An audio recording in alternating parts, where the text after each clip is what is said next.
He is here, right? Okay, good. Good. They told me to drag it out. Okay. Our governor is leading that resistance. That's why we got that headline in the Washington Post. He was a pioneer on the issue of the environment and climate change. He was a pioneer on the issue of health care. He stood by us on civil rights. He is leading a national effort with governors across this nation to make sure that the Affordable Health Care Act is not overturned and that immigrants stay in this country.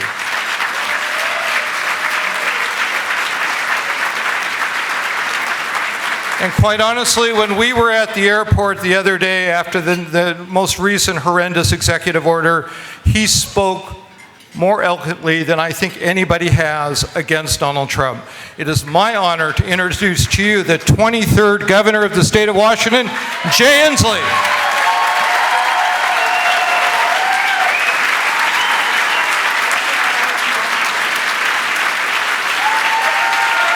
Thank you.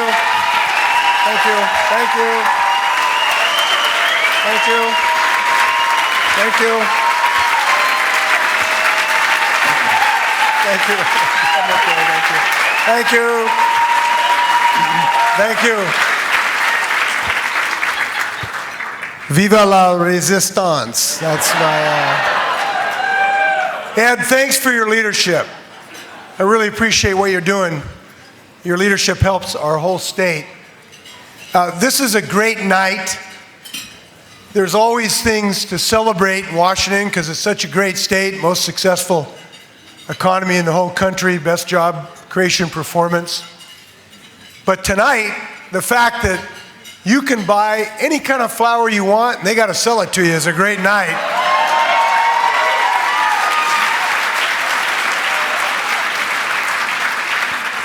So I've decided to dedicate a gubernatorial poem that's appropriate to this decision. This is a message from the state of Washington to everybody here tonight and our broader community. Roses are red, violets are blue. No matter who you love, we love you. So that's my contribution to the celebration tonight. The leadership of this community, as Ed said, is important in our constant march in the progress of the arc of the moral universe. And I want to just echo what Ed said, that what you have done for this specific community has helped so many other communities. And I want to comment on our most recent effort to push the arc of the moral universe forward on the issue of immigration. I want to share something with you that has been most heartening to me. This is something that has been a passion of mine for over a year. About a year and a half ago, 36 Republican governors said that we should no longer allow Syrian refugees into the United States, breaking tradition with a long history of America being a place of refuge and hope across the planet. And I spoke loudly and forcefully against that, wrote a little article in the New York Times, and I was the first governor who said we're going to maintain America as a place of refuge for all people across the planet, of all religions, of all ethnicity, from all countries.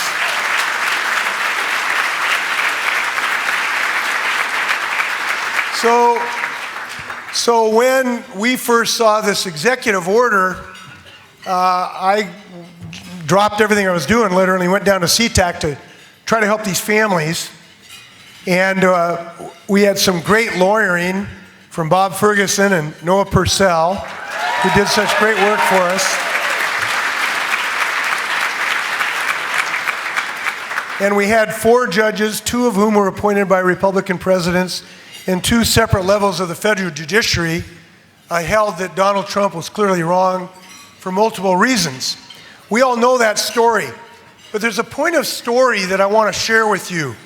Since that incident, when we have restored some modicum of constitutionality and common sense to our national policies, I have not been able to walk across the street without some stranger giving me an attaboy governor thanks for standing up for American values. Thanks for standing up against this rogue president. Thank you for standing tall. Now here's why. There wasn't just one governor who has a passion for the highest, best instincts of this nation. It is an entire state that understands that we are a unique nation. And that is a nation that has historic flaws and is constantly improving those flaws, removing those impediments to justice and tolerance, and welcoming people for who they are and who they want to be and who they want to worship and who they want to love. We are deeply now recognizing how deep the commitment of Washingtonians is to the basic values of America. And I got to tell you, my faith in this country and our state is renewed in the process of defeating Donald Trump on this immigration issue. So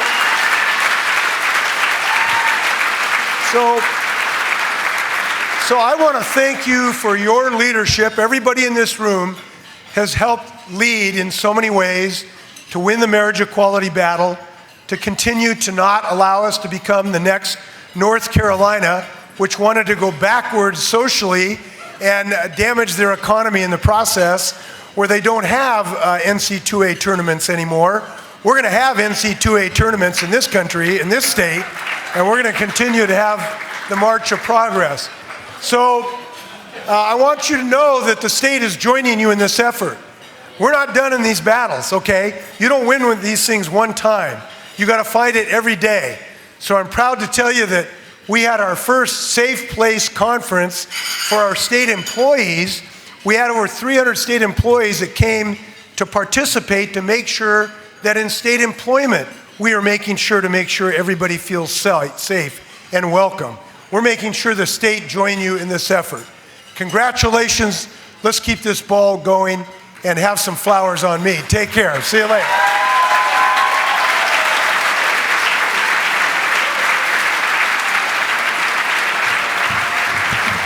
Thank you, Governor Inslee.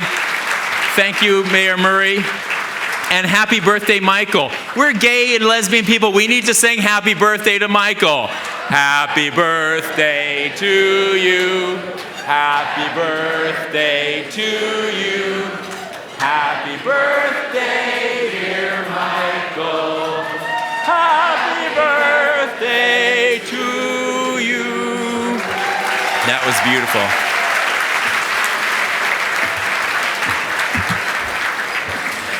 Listening to the governor speak, and I'm thinking, you know, just by virtue of percentages, there are some people in this room who voted for the Cheeto, and they're just sitting there like, I'm not gonna say anything. Okay, now on to the awards. What are we here for? Choosing our winners is an onerous task because there are so many incredible members of our community. So in addition to the award recipients, we're also going to announce and acknowledge the finalists in each category and give them some love too. Tonight's recipients and finalists exemplify the highest standards of their professions and promote diversity and equality in business. They are the models of leadership, sustainability, volunteerism, philanthropy, and support for the LGBT community. To present this year's award for New Business of the Year, please welcome John Payas from Microsoft and Mary Klein, who is sleeping with the president. But not that president.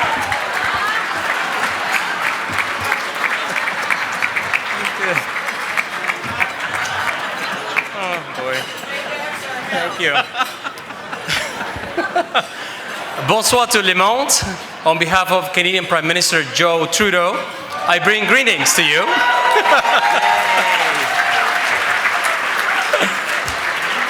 It is my pleasure to introduce our first category this evening for Business of the Year. Please stand up when I call your names. Diversity is a consulting firm founded by Cheryl Greengram, specializing in diversity and equality assessments, training and coaching. They strive for advocacy and change to continue to develop and foster relationships through the building sustainable foundations of diversity and inclusion. Yes. Double Tall Consulting Dr. Jen Orion provides personalized trainings and support for families needing help to navigate their child's coming out process, as working with organizations to help them create a more inclusive environment.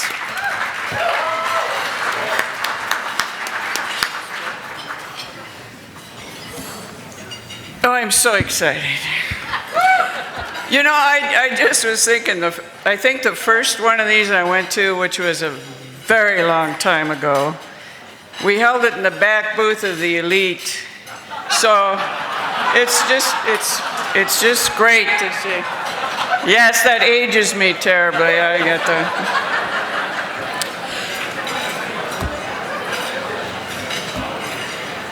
Tango Foxtrot, please stand.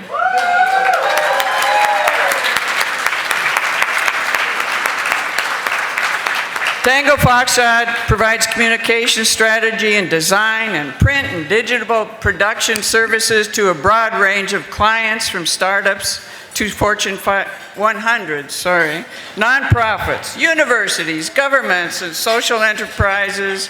Their expertise is in building relationships and engaging key audiences that move missions forward. Congratulations.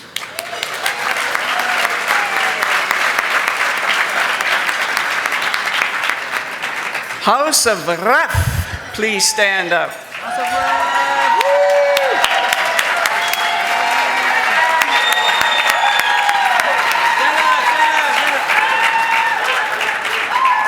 Co-owners C.J. Tomlinson and Crystal Jacobson are sisters who have a mutual love for animals and have created a unique urban space for dogs and their owners, providing an indoor dog park, grooming, boarding, and more. Congratulations.